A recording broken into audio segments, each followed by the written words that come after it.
Hi, welcome all. എല്ലാവർക്കും ഈ വീഡിയോയിലേക്ക് സ്വാഗതം. ഒരുപാട് കാര്യങ്ങളൊന്നും പറയുന്നില്ല. പകരം ഞാൻ IG-1 കുറിച്ചാണ് പ്രധാനമായിട്ട് പറയണമെന്ന് കരുതിയത്. പക്ഷെ ഒരു ഒറ്റ പോയിന്റ് IG-2 കുറിച്ച് പറഞ്ഞിട്ട് തുടങ്ങാമെന്ന് കരുതി.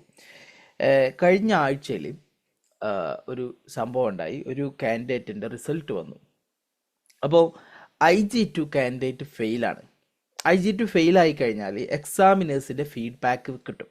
എക്സാമിനേഴ്സിൻ്റെ ഫീഡ്ബാക്ക് എന്ന് പറഞ്ഞാൽ IG-2 ആ കാൻഡിഡേറ്റ് എന്തുകൊണ്ട് ഫെയിലായി എന്ന് പറഞ്ഞുകൊണ്ടുള്ള ഒരു റിപ്പോർട്ട്.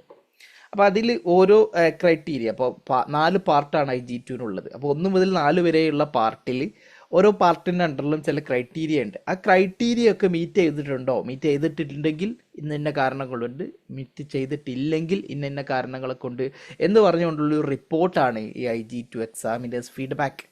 ആ ഫീഡ്ബാക്ക് കിട്ടിയപ്പോൾ അതിൽ കണ്ട ഒരു എന്താ പറയുക, ഒരു അബദ്ധം, അല്ലെങ്കിൽ എനിക്കറിയില്ല, ഒരു കാൻഡിഡേറ്റിനെ ഫെയിലാക്കാൻ മാത്രം ഒരു കാരണം ഉണ്ടായിരുന്നില്ല ആ റിപ്പോർട്ടിൽ. അപ്പോൾ ആ ഒരു കാര്യം കണ്ടപ്പോൾ എത്ര ഇമ്പോർട്ടൻ്റ് ആണ് നിങ്ങളുടെ IG-2. നിങ്ങൾ IG-2 എപ്പോഴും എക്സാമിനർ നിങ്ങളെ എങ്ങനെ തോൽപ്പിക്കാൻ പറ്റും എന്നുള്ളത് മാത്രമാണ് നോക്കുക. അപ്പോൾ ഈ കഴിഞ്ഞ ആഴ്ച സംഭവിച്ച സംഭവമാണ്.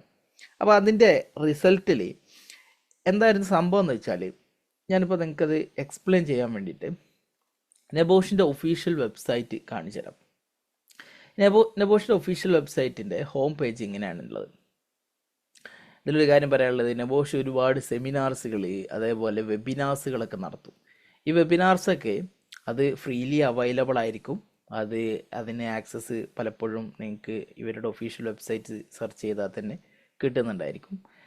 ഇതിൽ നമ്മുടെ ഭാഗം ഇവിടെ നിങ്ങൾ ക്വാളിഫിക്കേഷൻ എന്നുള്ള പാർട്ടിൽ പോയാൽ നെബോഷിൻ്റെ IGC ഒരു സർട്ടിഫിക്കറ്റ് പ്രോഗ്രാമാണ്. സർട്ടിഫിക്കറ്റ് എന്ന ഭാഗം ക്ലിക്ക് ചെയ്താൽ international general certificate in occupational health and safety എന്നുള്ളൊരു ബട്ടൺ കാണാൻ പറ്റും. അവിടെ നിങ്ങൾക്ക് ഈ IGCയുടെ ഒരുപാട് ഇൻഫർമേഷൻ, ഇത് എങ്ങനെയാണ് പഠിക്കാൻ പറ്റുന്നത്, എങ്ങനെയാണ് ഇതിൻ്റെ കോസ്റ്റ് വരിക, ഇതിൻ്റെ എന്തൊക്കെ റെക്കഗ്നിഷനാണുള്ളത്, ഇതിൻ്റെ എക്സാമിനേഷൻ മോഡ് എന്താണ്, ഓരോ മന്തും ഉള്ള എക്സാമിനേഷൻ മന്തിൽ ഏത് ദിവസത്താണ് നടക്കുന്നത്, അതിൻ്റെ റിസൾട്ട് എന്നാണ് വരുന്നത്, തുടങ്ങിയ എല്ലാ കാര്യങ്ങളും ഈ ഒഫീഷ്യൽ വെബ്സൈറ്റിൽ ഉണ്ടായിരിക്കും.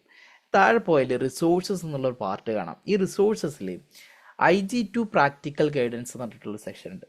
ഇതിൽ ഒന്ന് IG-2 പ്രാക്ടിക്കൽ ഗൈഡൻസ് എന്ന് പറഞ്ഞിട്ടുള്ള ഇതിൻ്റെ ഒരു ഗൈഡ് ബുക്ക് അല്ലെങ്കിൽ ഗൈഡ്, അത് ക്ലിക്ക് ചെയ്യുന്ന നേരത്തെ നിങ്ങൾക്ക് അത് ഡൗൺലോഡ് ചെയ്യാൻ പറ്റും. ഓക്കെ, ഞാനത് ഡൗൺലോഡ് ചെയ്ത് വെച്ചിട്ടുണ്ട്. അതേപോലെ തന്നെ താഴെ നിങ്ങൾ IG-2 എക്സാമ്പിൾ, ഓക്കെ, ഇത് നിങ്ങൾ ക്ലിക്ക് ചെയ്യുന്ന നേരത്ത് നിങ്ങൾക്ക് എന്ത് ചെയ്യാൻ പറ്റും, IG-2-ന് നെബോഷ് തന്ന മോഡൽ എക്സാമ്പിൾ നിങ്ങൾക്ക് എന്ത് ചെയ്യാൻ പറ്റും, കാണാനായിട്ട് പറ്റും. ഞാനത് രണ്ടും ഡൗൺലോഡ് ചെയ്ത് വെച്ചിട്ടുണ്ട്. ഞാൻ അതുകൊണ്ട് ഇല്ല, അത് വീണ്ടും ഡൗൺലോഡ് ചെയ്യുന്നില്ല. ഞാൻ നിങ്ങൾക്ക് കാണിച്ചു തരാം. ഇതിൽ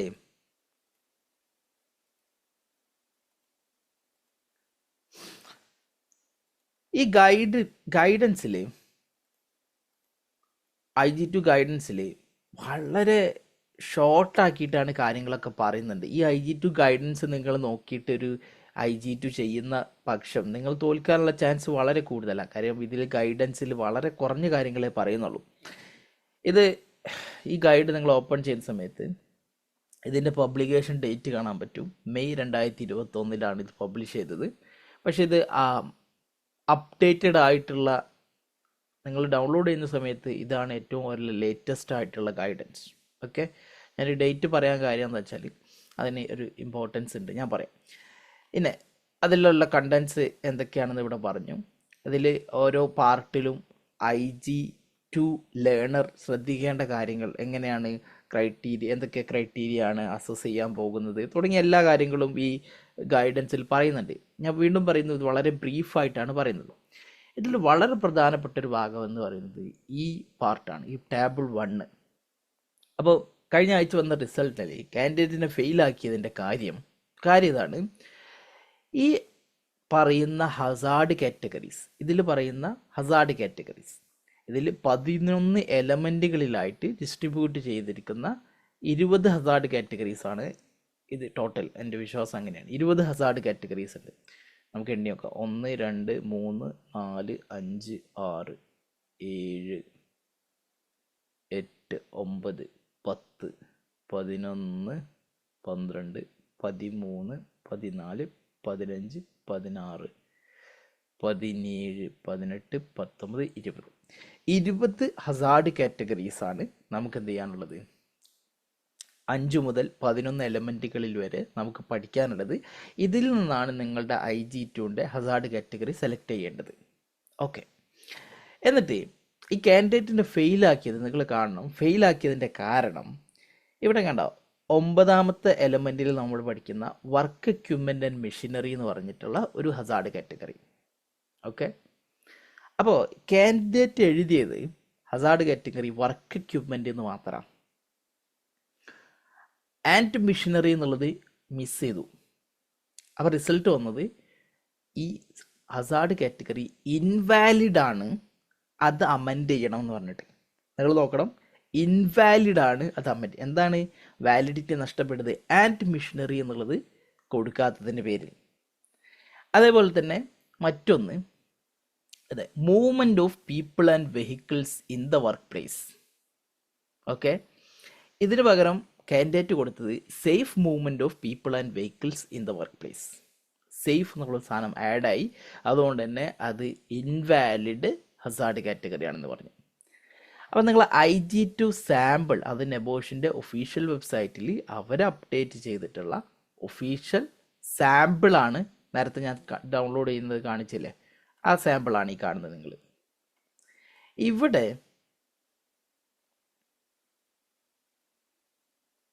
ഇതിൻ്റെ ഡേറ്റ് നോക്കാം.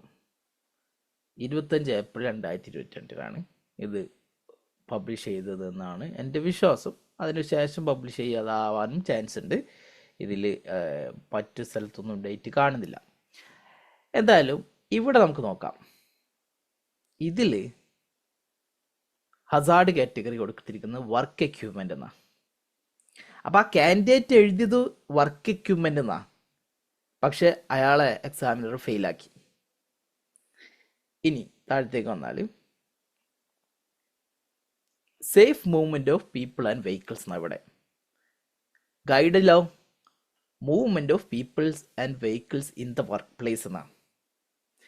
ചുരുക്കി പറഞ്ഞാൽ ഈ എക്സാമിനർ IG2ൻ്റെ ഒഫീഷ്യൽ ഗൈഡൻസ് നോക്കിയാൽ, അല്ലെങ്കിൽ ഒഫീഷ്യൽ സാമ്പിൾ നോക്കിയിട്ട് ഇവാലുവേഷൻ നടത്തിയാൽ ഈ ഒഫീഷ്യൽ സാമ്പിൾ IG2 സാമ്പിൾ ഫെയിലാകും. ഇതെന്തെങ്കിലും ഒരു സെൻസ് ഉണ്ടാക്കുന്നുണ്ടോ? എനിക്കൊരു സെൻസ് ഉണ്ടാക്കുന്നില്ല. കാര്യം ഇവിടെ ഒരാൾ safe movement of people and vehicle എന്ന് എഴുതുന്നു, അല്ലെങ്കിൽ movement of people and vehicle എന്ന് എഴുതുന്നു. ഒരു റിസ്ക് അസസ്മെൻറ്റിൻ്റെ ഏത് ഭാഗത്തെയാണ് ഇത് ബാധിക്കുന്നത്?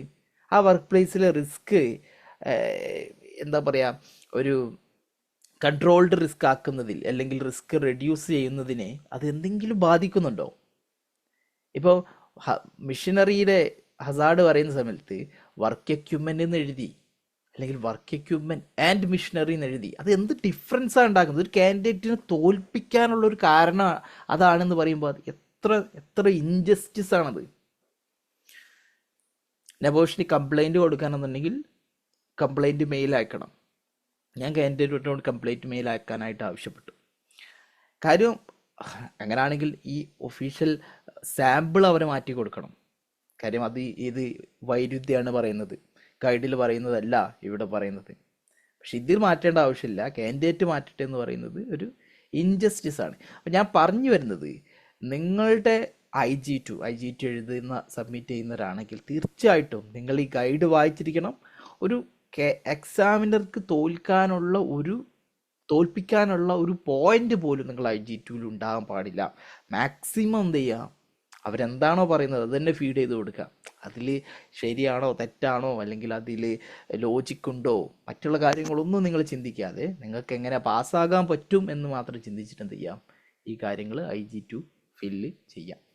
ഓക്കെ, എന്തായാലും ഇന്നത്തെ ഞാൻ നേരത്തെ പറഞ്ഞ പോലെ ഇന്ന് ഞാൻ IG2 പറയണമെന്ന് ഉദ്ദേശിച്ചിട്ടല്ല ഈ ക്ലാസ് തുടങ്ങിയത്. പക്ഷെ ക്ലാസ് തുടങ്ങുന്ന സമയത്ത് എനിക്ക് പെട്ടെന്ന് തോന്നിയതാണ് കഴിഞ്ഞ ആഴ്ചത്തെ ഈ സംഭവം നിങ്ങളോടൊന്ന് ഷെയർ ചെയ്യണം എന്നുള്ളത്. IG1ൻ്റെ കാര്യമാണ് ഇന്ന് പ്രധാനമായിട്ട് പറയാനുള്ളത്. ഇപ്പോൾ IG1 ഇപ്പോൾ നിങ്ങളിൽ പല ആളുകളും, ഇപ്പോൾ ലൈവ് ക്ലാസ്സിലിരിക്കുന്നതിൽ പല ആളുകളും റീസിറ്റ് ചെയ്യുന്നവരാണ്. റീസിറ്റ് ആവുന്നതിൻ്റെ കാര്യം ഇപ്പോൾ നിങ്ങൾ ഇൻട്രൊഡ്യൂസ് ചെയ്തപ്പോൾ പല ആളുകളും ഒരുപാട് കാലത്തെ എക്സ്പീരിയൻസ് ഉള്ള ആളുകളാണ്.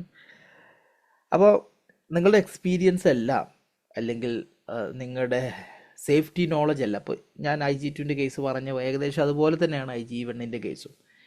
നിങ്ങളുടെ സേഫ്റ്റി നോളജോ അല്ലെങ്കിൽ നിങ്ങളുടെ എന്താ പറയുക എക്സ്പീരിയൻസോ ഒന്നും ഈ IG1 IG2 ഇവാലുവേഷനിൽ അത് നിങ്ങൾക്ക് എന്ത് ചെയ്യില്ല, ഹെൽപ്പ് ചെയ്യില്ല.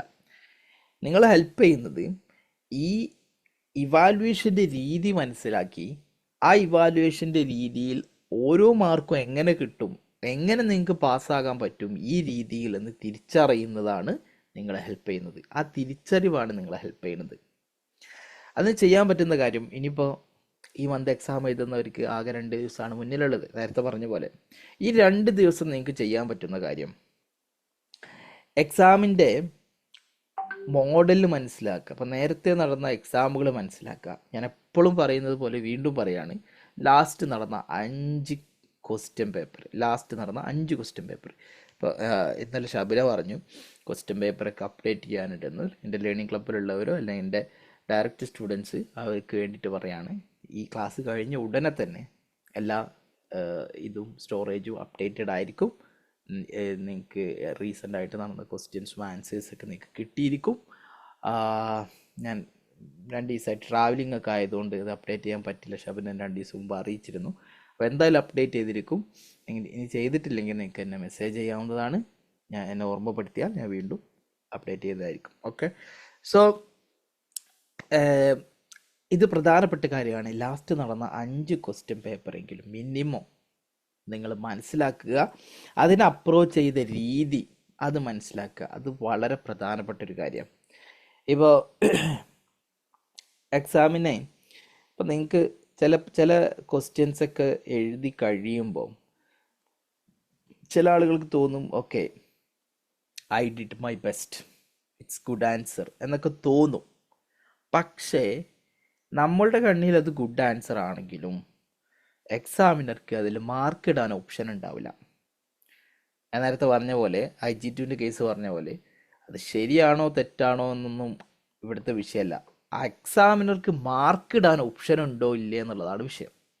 എക്സാമിനർ മാർക്ക് ഇടണമെന്നുണ്ടെങ്കിൽ IG1 എക്സാമിനറുടെ കയ്യിലുള്ള നമ്മുടെ ആൻസർ സ്കീമിലെ ഓരോ പോയിന്റും നിങ്ങളുടെ ആൻസർ പേപ്പറുള്ള പോയിന്റുമായിട്ട് എന്താവണം, മാച്ച് ആവണം. അതിലുള്ള പോയിന്റ് ഇതിലുണ്ടെങ്കിൽ 1 മാർക്ക് കിട്ടും.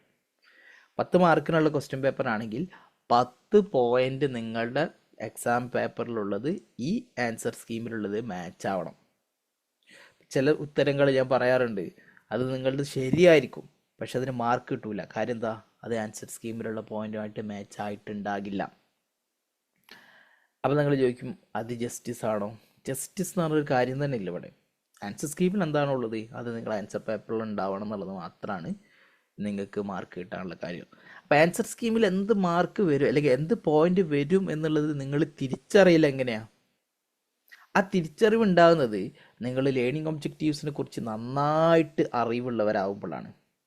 ലേണിംഗ് ഒബ്ജക്റ്റീവ്സും അതിനെ ചുറ്റിപ്പറ്റി ചോദിക്കാവുന്ന ചോദ്യങ്ങളെക്കുറിച്ചും നിങ്ങൾക്ക് അറിവുണ്ടാവുമ്പോൾ, ഓക്കെ ഈ ചോദ്യം ചോദിക്കുമ്പോൾ ഈ ലേണിംഗ് ഒബ്ജക്റ്റീവ്സ് എന്നാണ് ഈ ചോദ്യം ചോദിക്കുന്നത്, അതിൻ്റെ ആൻസർ ഇത്ര കാര്യങ്ങളായിരിക്കാം.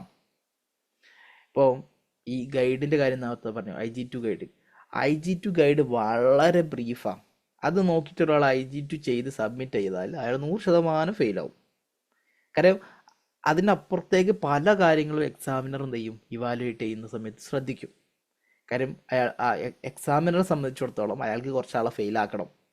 ധാരെ ഫെയിലാക്കണം എന്നുള്ളത് അയാൾ എന്ത് ചെയ്യണം, വളരെ സ്ട്രിക്റ്റ് ആക്കി നോക്കിയിട്ട് വേണം ഫെയിലാക്കുന്നത്. എന്നതുപോലെ IG1 കേസിലും അവർക്ക് IG1 ആൾക്ക് കുറച്ച് ആളുകൾ ഫെയിൽ ആക്കേണ്ടതായിട്ടുണ്ട് എന്ന് പറഞ്ഞാൽ സ്ട്രിക്റ്റ് ഇവാലുവേഷൻ ആയിരിക്കണം എന്നുള്ളൊരു നിർബന്ധമുണ്ട് നെബോഷന്. അതുകൊണ്ട് ആൻസർ സ്കീമിൽ പറയുന്ന കാര്യങ്ങൾക്ക് മാത്രമേ മാർക്ക് കിട്ടൂ. അതും വളരെ ക്ലിയർ ആയിട്ട് പറഞ്ഞാലേ ചിലപ്പോൾ മാർക്ക് കിട്ടും. അംബീഗസ് ആയിട്ട് പറയുന്നതിന് ചിലപ്പോൾ മാർക്ക് കിട്ടിക്കൊള്ളുന്നില്ല. അപ്പോൾ ആൻസർ സ്കീമിൽ വരാൻ പറ്റുന്ന പോയിന്റ്സുകൾ എന്തൊക്കെയായിരിക്കും എന്നുള്ളത് തിരിച്ചറിയണമെന്നുണ്ടെങ്കിൽ ഇപ്പം നിങ്ങൾക്ക് തരുന്ന ക്വസ്റ്റ്യൻസ്, നിങ്ങൾക്ക് തന്ന പ്രീവിയസ് ക്വസ്റ്റ്യൻസ്, ആ പ്രീവിയസ് ക്വസ്റ്റ്യൻസ് നിങ്ങൾ നോക്കിയിട്ട് മനസ്സിലാക്കിയാൽ, അതായത് ഇപ്പോൾ ഒരു എക്സാമ്പിൾ പറയാം, എപ്പോഴും ചോദിക്കുന്ന ഒരു കൾച്ചർ ഇൻഡിക്കേറ്റേഴ്സിൻ്റെ ചോദ്യം. അപ്പോൾ നിങ്ങൾ കൾച്ചർ ഇൻഡിക്കേറ്റേഴ്സ് എന്ന് ചോദിക്കുമ്പോൾ നിങ്ങളുടെ ലേണിംഗ് അല്ലെങ്കിൽ നിങ്ങളുടെ ടെക്സ്റ്റ് ബുക്കിൽ നിങ്ങൾ ഏത് ടെക്സ്റ്റ് ബുക്ക് ഫോളോ ചെയ്തോട്ടെ, RRC ആവട്ടെ അല്ലെങ്കിൽ മറ്റേതെങ്കിലും ടെക്സ്റ്റ് ബുക്കാണ് നിങ്ങൾ ഫോളോ ചെയ്യുന്നുണ്ടെങ്കിൽ ആ ടെക്സ്റ്റ് ബുക്കിൽ കുറച്ച് കാര്യങ്ങൾ പറയുന്നുണ്ടാവും, ഇൻഡിക്കേറ്റേഴ്സ്, പോസിറ്റീവ് കൾച്ചർ ഇൻഡിക്കേറ്റേഴ്സ്. ഒരു 10-15 കാര്യങ്ങൾ വളരെ ജനറിക് ആയിട്ട് പറയുന്നുണ്ടായിരിക്കും. അപ്പോൾ ആ പോയിന്റ്സുകൾ എഴുതിയാൽ ചിലപ്പോൾ നിങ്ങൾക്ക് എന്ത് ചെയ്യില്ല, ഫുൾ മാർക്ക് കിട്ടൂല. ഫുൾ മാർക്ക് കിട്ടണമെന്നുണ്ടെങ്കിൽ ഇപ്പോൾ ഒരു കമ്പനിയെ സംബന്ധിച്ചിടത്തോളം ഒരു 20-25 എന്തുണ്ടായിരിക്കും, കൾച്ചർ ഇൻഡിക്കേറ്റേഴ്സ് ഉണ്ടാവും. ഒരു സിനാരിയോ തന്നാൽ തന്നെ അതിൽ ഇത്ര കൾച്ചർ ഇൻഡിക്കേറ്റേഴ്സ് ഉണ്ടാവും. ഇനി ആ കൾച്ചർ ഇൻഡിക്കേറ്റേഴ്സ് എല്ലാം ചിലപ്പോൾ ആൻസർ സ്കീമിൽ ഉണ്ടാവില്ല. സപ്പോസ് ഒരു 15 മാർക്കിനാണ് ചോദ്യം, ഒരു 20 കൾച്ചർ ഇൻഡിക്കേറ്റേഴ്സ് ഒക്കെ ആൻസർ സ്കീമിൽ ഉണ്ടായിരിക്കും. ഓക്കെ, സപ്പോസ് അതിൽ ഏതെങ്കിലും 15 നിങ്ങൾ മാച്ചായാൽ നിങ്ങൾക്ക് 15 മാർക്ക് കിട്ടും. പക്ഷേ ഇൻ റിയാലിറ്റി നിങ്ങളത് ഡിഫറെൻ്റ് ആംഗിളിൽ ചിന്തിക്കുമ്പോൾ ആ സിനാരിയോയുടെ ബേസിൽ തന്നെ ചിലപ്പോൾ 30-35 കൾച്ചർ ഇൻഡിക്കേറ്റേഴ്സ് നിങ്ങൾക്ക് കണ്ടെത്താൻ കഴിയും.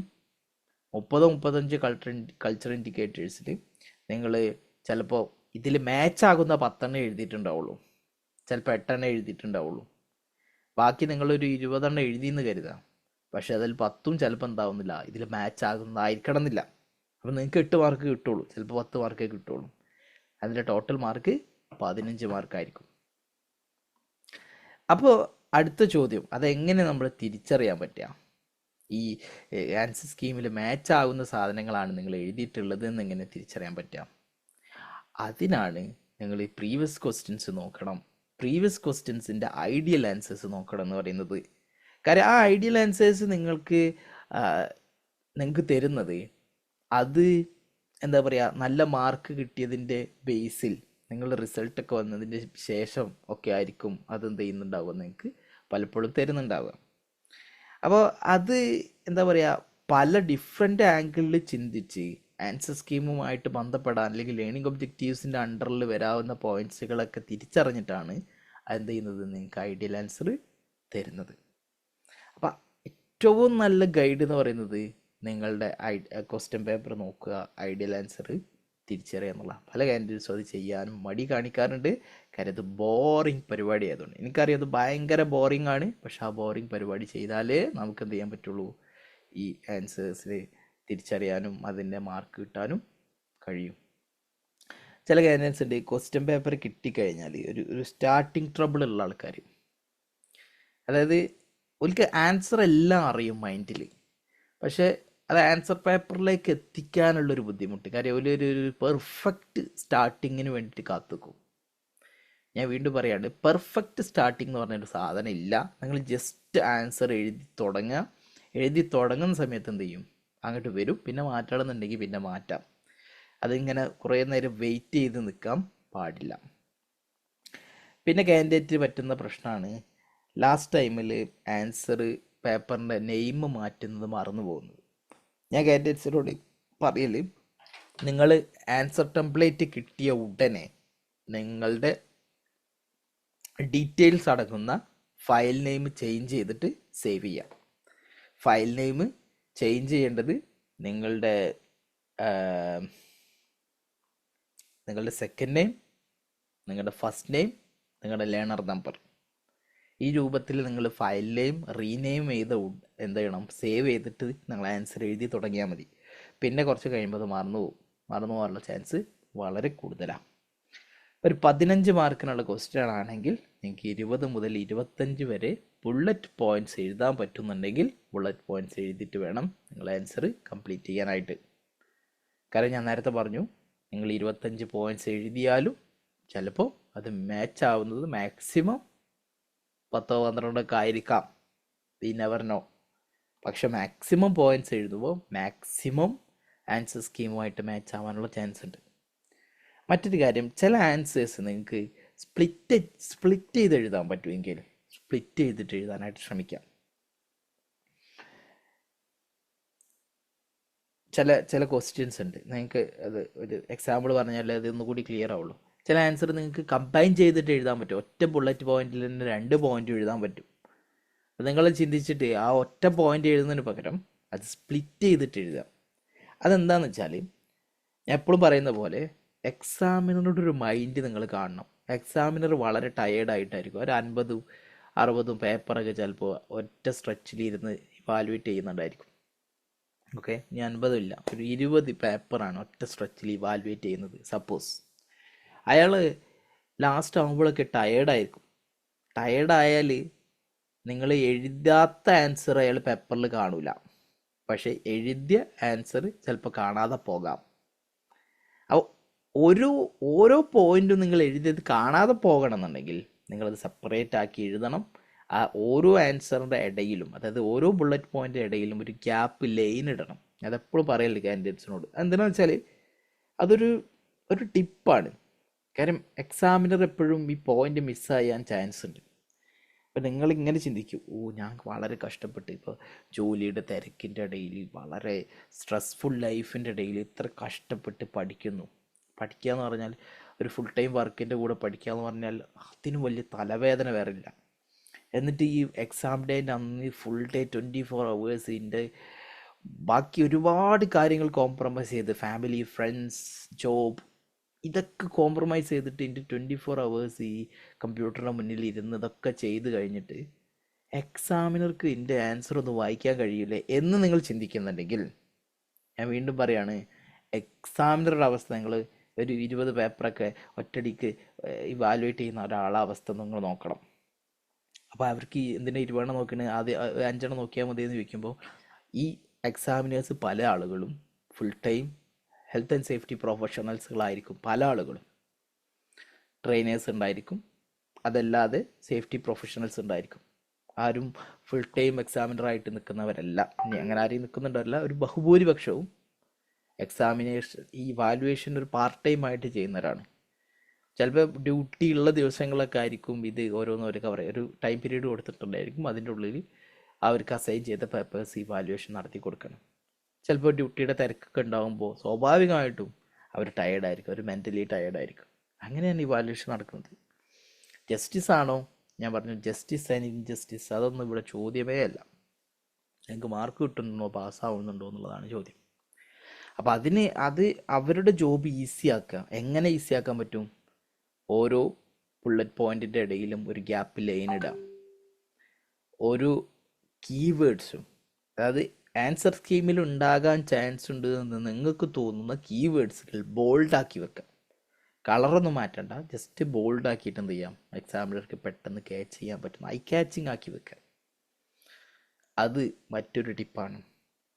മാക്സിമം പോയിൻറ്റ്സുകൾ എഴുതുക. ഇപ്പോൾ ഒരു ലൈനിൽ തന്നെ 2 എഴുതിയാൽ, ഇപ്പോൾ ഈ ട്രെയിനിങ് ആൻഡ് ഇൻഫർമേഷൻ, അത് രണ്ടും ഒരുപോലെ തോന്നുന്ന കാര്യങ്ങൾ, അത് ഒറ്റ ലൈനിൽ എഴുതുന്നതിന് പകരം ട്രെയിനിങ് കൊടുക്കുക, വേറെ എന്തെങ്കിലും കാര്യത്തിൽ ഇൻഫർമേഷൻ ഷെയർ ചെയ്യുക, അത് 2 പോയിൻ്റ് ആക്കുമ്പോൾ നിങ്ങൾക്ക് ആ മാർക്ക് 2 മാർക്ക് തന്നെ കിട്ടാനുള്ള ചാൻസ് കൂടുതലാണ്.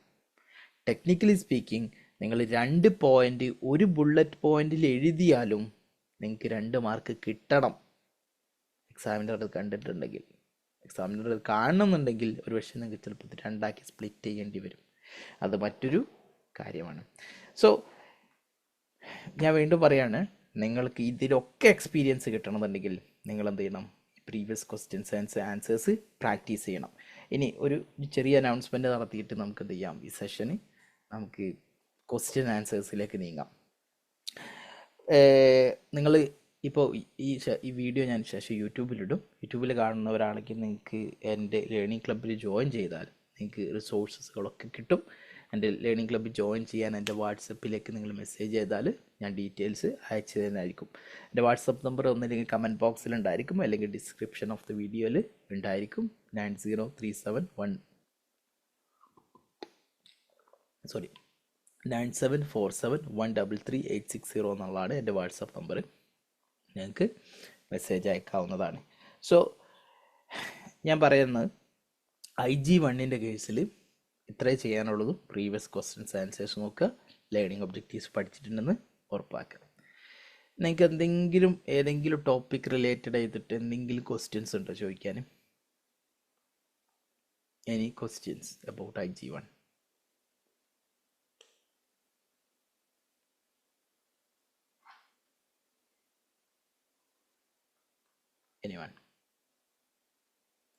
നിങ്ങൾക്ക് എന്തെങ്കിലും ഡിഫിക്കൽട്ടീസ് ഫീൽ ചെയ്യലുണ്ടോ എക്സാമിന്?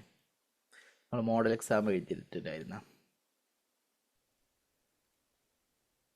മോഡൽ എക്സാം ചെയ്തിരുന്നു സാറേ. പിന്നെ ഒപ്പം തന്നെ നമ്മൾ പ്രീവിയസ് ക്വസ്റ്റ്യൻ പേപ്പർ കുറെ പ്രിന്റ് ഔട്ട് ഒക്കെ എടുത്ത് സാറി പറഞ്ഞോണം 5-6 ഒരു വർഷത്തേതും ഒക്കെ തന്നെ പല ആവർത്തി വായിക്കുകയും എടുക്കുകയും ചെയ്തിട്ടുണ്ട്. പിന്നെ ടെക്സ്റ്റ് നമ്മൾ നന്നായിട്ട് വായിച്ചിട്ടുണ്ട്, പല ആവർത്തി വായിച്ചിട്ടുണ്ട്. കാരണം നല്ലവണ്ണം സമയം കിട്ടിയിരുന്നു. അതായത് നോളേജിന് വേണ്ടി പഠിച്ചിട്ടുണ്ടെന്നുള്ളത് സംശയമില്ല. ഓക്കെ. ഇനിയിപ്പോ എക്സാമിനേഷന് വേണ്ടിയിട്ട് പഠിച്ചിട്ടുണ്ടോ എന്ന് ചോദിച്ചു കഴിഞ്ഞാൽ അതിനിയും അതൊരു ട്രിക്കി ക്വസ്റ്റ്യൻ. വിധിയെ നിയന്ത്രിക്കുന്നതാണ്. അതെ അതെ. ഈ നോളജ് ഈ നെബോഷിൻ്റെ ടോപ്പിക്സിലൊക്കെ നോളജ് കിട്ടുക എന്ന് പറഞ്ഞാൽ വളരെ ഈസിയാണ്. പ്രത്യേകിച്ച് ഒരു ഇൻഡസ്ട്രിയൽ എക്സ്പീരിയൻസ് ഒക്കെ ഉള്ള ഒരാൾക്ക് വളരെ എന്താ പറയുക, ഒരു ഇൻട്രസ്റ്റിംഗ് ആയിരിക്കും പല കാര്യങ്ങളും നമ്മൾ മുന്നിൽ കണ്ടതും നമ്മൾ ചെയ്തതും ഒക്കെ ആയിട്ടുള്ളതായിരിക്കും. അതിന് പല ആംഗിളിൽ കണക്ട് ചെയ്യുന്ന മാനേജ്മെൻറ്റ് സിസ്റ്റം പഠിക്കുന്നതും ഒക്കെ വളരെ ഇൻട്രസ്റ്റിംഗ് ആയിരിക്കും. പക്ഷേ എക്സാമിൻ്റെ അടുത്ത് എത്തുന്ന സമയത്ത് ഈ ഞാൻ പറഞ്ഞ പോലെ ആൻസർ സ്കീമിലുള്ള പോയിന്റ്സ് നമുക്ക് എന്ത് ചെയ്യാൻ പറ്റുന്നതല്ല, മാക്സിമം ജനറേറ്റ് ചെയ്യാൻ പറ്റാതെ പോവുകയും ഫെയിൽ ആവാനുള്ള ചാൻസും ഉണ്ട്. അതിന് നിങ്ങൾ അത് തന്നെയാണ് ഏറ്റവും നല്ല വഴി. പ്രീവിയസ് ക്വസ്റ്റ്യൻസ് ഒക്കെ പ്രിൻ്റ് ചെയ്യാൻ പറ്റുമെങ്കിൽ പ്രിൻ്റ് ചെയ്ത് തന്നെ പഠിക്കുക. ഞാനും പ്രിൻ്റ് ചെയ്ത് വായിച്ചാൽ അത് പരിപൂർണ്ണമാവുള്ളൂ എന്ന് വിശ്വസിക്കുന്ന ഒരാളാണ്.